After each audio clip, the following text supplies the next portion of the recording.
Well, hello everybody, my name is Paul Hopkinson and welcome to the Devon Artist, the first YouTube live stream. And today what I'm doing, I'm working on this little Kingfisher head and shoulders, trying to work on the details and using my very fine 00 brush. So remember to leave some comments down below. Any questions that you've got, please let me know. I'd love to hear from you. And we'll talk about all the colours which we use, to get some ideas on how these all work, the brushes which I use. You're more than welcome to ask me those questions as well, and materials in general. You know, what paper do we use, and what kind of paper do you prefer to use when you're using watercolours? So any questions like that, please pop them down below in the comments section, and don't forget as well to click on subscribe, like and share, and also click on that little bell icon. You mustn't forget that one, that's so important. That way you'll see all my notifications when I go live again. Okay? So I'm just using the finest of details now, just going very, very fine, looking at the details within the top of the head of this very colourful Kingfisher. I'm using a mixture of lamp black and burnt umber, and just trying to get those fine details. Who's this? Sniper wipers. Hello, sniper wipers. We have people beginning to pour in. Yeah. So I'm just going live just to give it a try for the first time tonight, which is something I don't normally do, but because our internet has got a little bit quicker for a change, I can finally do this. So I'm just trying to look at the photograph. I'm trying to find my photo reference at the moment, so we can just look at the details within this Kingfisher's head, and also the details which I'm using. So I'm using a little bit of, this is intense blue, okay, with a little bit of burnt umber and lamp black, and thickening it down to more of a kind of milky consistency is what I'm looking for on there. I'm going to start thinking about the darker tones within the top of the head of this Kingfisher. I know Kingfishers vary around the different countries around the world. This is also the Eurasian Kingfisher, and this is, believe it or not, you can just see the orange down there. It's a female. And I find as well, think about the way to remember female Kingfishers, by the way, is if it's got orange, it's wearing lipstick. So that's why it's a female Kingfisher. Okay? So, Sniper Wiper said, congrats on your internet speed. Well, thank you very much indeed, Sniper Wiper. That's very kind of you. I've got my son behind me kind of relating, just kind of going back over the comments which people put on there, just while we give this a try for the first time. So at least any comments you put on there, as I said, and if you need to know, you've got me literally for about 10-15 minutes. That is it. But we will save this video on here as well, just so people know that they can play back. And if this is successful and people say, yes Paul, we want more, then please let me know below, because I need to know, because then I'll know that it's worth going live again. I'm probably even making a regular thing of it as well. So the brush I'm using is a Cotman, or Winsor & Newton Cotman Series 111. There's a size 00. You can just see that on the brush tip there. So that's a very fine detailed brush. It's a synthetic brush, but it works really, really well. And I find that with this particular brush, if you don't overload it, you can get some very fine details. And you can see I'm building these details and they're going up along the head of this Kingfisher as well. So really, really tiny details. Now I'm going to go for the lamp black and burnt umber. And I want to go to the back of the head where it's really, really dark in there. This way we can show the contrast between the light and darks. Now, as you know with watercolour, watercolour's got to be worked from light to dark. So you start off with the lightest of colours, then go darker as you go along. Some people actually do it the other way around. They go light and then they go the very darks, then they work on the mid-tones in between. So it's entirely your choice the way that you do things like this. But my preference is to go from light, then work your way to dark. That way, for me, I feel I've got a little bit more control over how the paint goes on the paper. And that way also you've got time to kind of think about it a little bit more. So if you make a mistake or two, it's not a problem. You can easily rectify a mistake. Or a happy accident, we'll call it, shall we? So bear that in mind. So I've got to look at the head. What's that? Harking back to Bob Ross. Oh yeah, Bob Ross. So what we got on there? Is your son an artist too? Is not, no. He's used up all the talent, I'm afraid. No. No, he's very good on the old computers and also with music as well. So I tend to sing, but not live. Connie I don't McGee hurt your Croker- ears. Connie McGee Croker says, great watching you paint and a lesson on Kingfisher too. Love it. Thank you very much indeed, Colin. Very good of you. And Sniper Wipers asks, what brand of watercolour do you use? I have White Knights St. Petersburg. Have you ever tried them? Well, the brand I tend to use is this one here. You can just see it on the camera. I'll just show you on there, that's better. Now the brand I use is Winsor & Newton, and I tend to vary between Winsor & Newton Professional and also the student quality paints. They work just as well as one another, but you find what you tend to find with the student quality ones is that the pigment doesn't last quite as long. So the concentration of pigment within the paint on the student quality ones is a little bit less than the professional ones. It depends on the binder within the paint as well. So you have to bear in mind is that if you buy the student paints, yes, they work pretty well, they really do, but you're going to have to replace it more often. So sometimes it's worth thinking, hang on, let's just buy the best ones I can afford and try and get the professional quality paints, because they will last you that little bit longer. So bear that in mind. So they're the ones I tend to use, Winsor & Newton, both the Cotsman range or the student quality range, and also the professional quality ones as well. I do use tube paints as well. I use Winsor & Newton, of course, and also De La Rowney and the SAA, Society of All Artists, paints as well. So in fact I've got one of the watercolour white ones here, which I tend to use on a regular basis. For the highlights, I've got a little highlight in the eye there, look. So that gives us some general idea how that all works and all kind of comes together. The palette I'm using is a standard ceramic, if you can hear that. So ceramic palette, and rather than the plastic ones, and there are reasons behind that as well, and that is because I tend to find when you mix colour within a ceramic palette, the colour stays flat within the bottom of the palette. If you mix colour within a plastic palette, you find that the colour tends to go in like a ball of water. So this way I can see when the paint is really thick, when you've got more than one layer, because you've got to remember, obviously, when you put your layers of paint on the paper, is that the more layers you put on over the top of one another all the time, it's going to get darker and darker and darker. Now this will give you some indication how dark that colour will be, because it shows you that graduation of colour between the two. See what I mean? So that's why I tend to use a ceramic palette, just to give you some general ideas on why I do that. So any more questions you want to ask, please go ahead. You've got about 10 minutes left. 10 minutes and then I'll be gone. Yes, Joanna Alex asked, do you recommend tube paints or pans like you're showing now? Joanna, is it? Yeah. Okay, Joanna, hi there. I tend to use pans more than tube paints. I've got tube paints, but most of the time it's pans, and it's because I do detailed work, as you can see. I find that tube paints, I don't know, they're really good for getting the colours on the background. So if you're doing a background wash on a painting, great, use some tube paints, because it saves a lot of mixing up and trying to get all the colours out of your half pan blocks and trying to work it that way.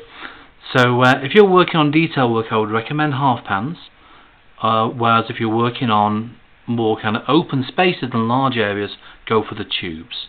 Okay, but also the thing with tube paint as well, it's very easy to kind of put too much paint in your palette when you're getting that right, and you tend to waste a little bit of paint. Not that I'm a Scrooge or anything, not at all, of course. So working on the back of the head now. Now I'll tell you what I want to do, thinking about this, before I go even lower than this, I want to just pull off some paint. And I do this to create some highlights as well. So I do all these tutorials, as you know, I'm sure you realise that. If you want to do the entire tutorial on this Kingfisher, this is my little telly bit, so bear with me. Then I do have obviously my Patreon channel where you can paint the entire Kingfisher in watercolour. And if I get my son to dig out the original painting for me, I'll show you that one for you shortly. Whereabouts have you got them? In that left hand cupboard there, please, Darren, thank you. Ali Akbar asks, thank you for your tutorial, and do you have a Skillshare account? I don't, Ali, no. I've heard of Skillshare, but it's not something I've really looked into, to be honest with you. I have heard of it though. There's so many things on the internet, as I'm sure you're aware. Now, this is the first time the first real time I've properly gone live, especially on YouTube, because of the fact we haven't had the broadband facility to be able to do it with. So from 1.5 megabytes to about 15 megabytes max, which to people, people it's not very fast, but to us it is. Max. So now we can finally go live. So what I'm doing here, I'm just lifting off a few little details using a damp clean brush. So this is my double zero there brush, my very fine tip brush, which is wearing away very quickly, lifting off paint as I go. And if you look at my tissue here, you can see all the colours I've lifted off so far just by doing this. And this creates the highlights which we need for these lovely little markings on the top of the head. And the beauty about this as well, by the way, is that I am then able to tint that back in with some more colour over the top, just so that I can, really make it stand out and create those textures and those details that we need. Because one thing we don't want with something like this is a very flat looking painting, because we want to create more of a 3D, sort of realistic in a way, feel to this Kingfisher. I painted a cat recently as well, which is very detailed. And what did I paint? Oh yeah, on my Patreon one, this coming month, as in February, we're going to be painting a wood duckling, or wood duckling I call it, because it's easier to say that. And that's also going to be painting water as well. So that's going to be a little bit different to my usual tigers and things like that, which I paint on Patreon. So if you fancy having a look on there, go ahead, you're more than welcome to. Oh, by the way, mention my... it's not selling on this, I'm trying not to sell. My Patreon website, I know. If you fancy a free tutorial, and it is free, there's no subscription, no email changing or anything, pop onto my channel there, and there's one of a robin. If you want to fancy painting a beautiful colourful robin, then have a pop on there and you see what I mean on there. Okay, we'll have a look on the free section and you can have a go and see if you like the idea and the style. Okay, so just a couple more questions. Okay, questions coming in. I've got my son just relating the questions back to me. So Sniper Wiper's asked, have you ever used gouache, and says sorry for all the questions. Sniper Wiper, you're more than welcome to. It's not a problem at all. I have used gouache, only in white gouache though. I don't tend to use coloured gouache. It's just a white one. A lot of watercolours do use gouache, white gouache, for putting highlights on, say for example, ripples on the water, highlights on the top of a tree or within the sky, cloud effects, all sorts of ideas using white gouache. But I tend to use gouache, or I used to use gouache just for highlights within the animals. But now, as I mentioned, I use watercolour white. This is a SAA version. There's a variety of different ones, obviously on the market, that you can use. But the ones I prefer is the SAA one, because it's nice and thick as well. And you can really water it down. And you can reuse it as well, which is really handy. So what you said, any more questions there, Aaron? Yeah, they've also asked, do you use any other media or just watercolour? I tend to use watercolour mostly now. I don't use anything other than that at the moment, because I used to use oil paints actually. I enjoyed doing oil painting. And oil paints are a really lovely medium, and you can get the water soluble oil paints. I know, sounds odd, but you can do, and they're really clever kind of paints, so there's no smell or anything to them. I do like watercolours because it's something you can put away very, very easily. So you can just pack them away in the drawer if you want to, and it doesn't take up a lot of space. And the benefit as well is that there's no smell. Absolutely no smell. So because of that, they're really good. The only smell... What's that? Sorry, best of both worlds. Yeah, best of both worlds. So the only smell you tend to get is if you're using something like masking fluid, like this one here, where it goes a little bit old and it gets a little bit pongy. But other than that, that's about it really. So any more questions? You've got 5 more minutes, guys. 5 more minutes. I'll be saving this video on YouTube as well, by the way. Hopefully it'll save. So it's the first time we've done this. Yes, Connie McGee Croker asked again, have you ever used, I think it's Albrecht Dürer watercolour pencils? I haven't actually, no. No, not watercolour pencils. I've never really used watercolour pencils. I do have some actually in my drawer, but I've never really played with them really. I've coloured pencils in general, CP, I've done that, which I enjoyed doing. But watercolour pencils are quite a nice medium to work with really, because you can just dampen them down, can't you? So you can really get the fine detail for your paintings, and then just soften them back if you want to afterwards, which is really nice, quite a nice effect. Now I'm just working on these details a little bit more. I don't want to pull too much paint off, because the idea will be is that once I've got these details on, I can then just tint them down. A little bit of probably cerulean blue or something like that, which I'll just get out of my mixing palette a minute for you. So I'm going to go for this one. So this is here, not a lot left in there, I know, but believe it or not, this colour will probably last me another 2-3 months at least. I know, and I do a lot of paints. I paint most days obviously, because it is my business as well. and I'll just tint that down with a little bit of cerulean blue, which is more to like a creamy consistency, just to knock it back and add a bit of colour in there. You can use watercolour white. That's another trick I can show you at some point, which I do go through my videos, obviously on Patreon. So there's many different ways of doing that. So we've got any more questions, please? Pat Kelly asks, do you take your own photos? Not in this case, no. I do sometimes, believe it or not. Yes, I do occasionally. But I've got a lot of people which allow me to use some very, very nice photographs, which is very good of them. Was the Kingfisher your photo, or was that somebody else? This is somebody else's photo on Flickr, and they do allow me to use their photos, which is very good of them. I'm trying to think. This is a chap called David Newby, so thank you, David, if you're watching this, for his clever work with his camera work, because that is an art form in itself, to take the photographs.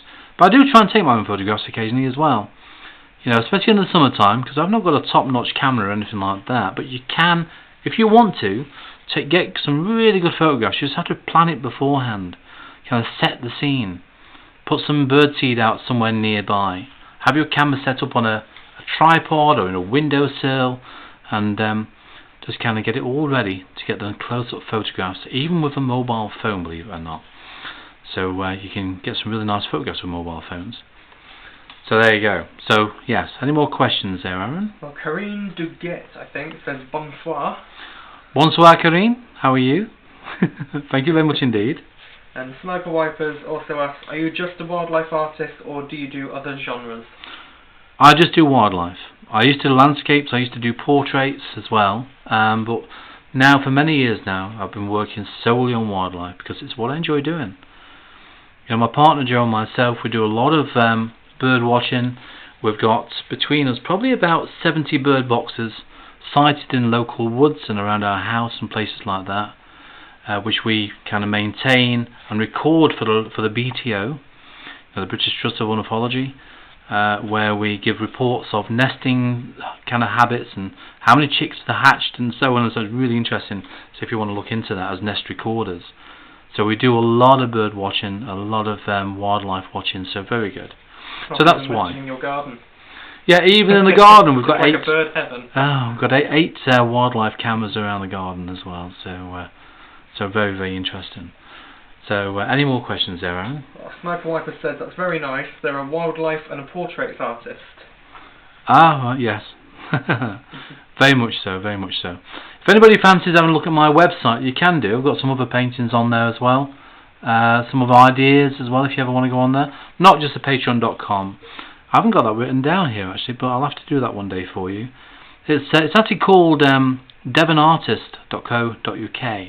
So devonartist.co.uk. And you can pop on there and have a look around.